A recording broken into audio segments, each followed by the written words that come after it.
Low boiling point hydrocarbon है। और याद रखें इसका बॉइलिंग पॉइंट कम है, इसका मतलब बहुत ही खूबसूरत पॉइंट है।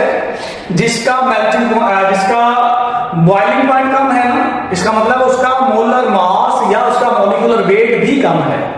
दो बातें ना, मॉलिक्यूलर वेट कम तो तभी बॉइलिंग पॉइंट कम। तो इसका मतलब ये हुआ कि अगर ज्यादातर इसमें नेचुरल गैस में मैक्सिमम लो बॉइलिंग पॉइंट वाला मीथेन पाया जाता है, तो इसका मतलब ये हुआ कि natural gas actually the mixture of low boiling point hydrocarbon. क्योंकि अगर मैं इन तीनों को देखूं तो तीनों का मॉलिक्यूलर वेट भी कम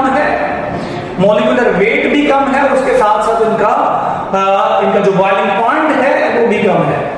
लिहाजा natural gas is the mixture of low boiling point and low molecular weight hydro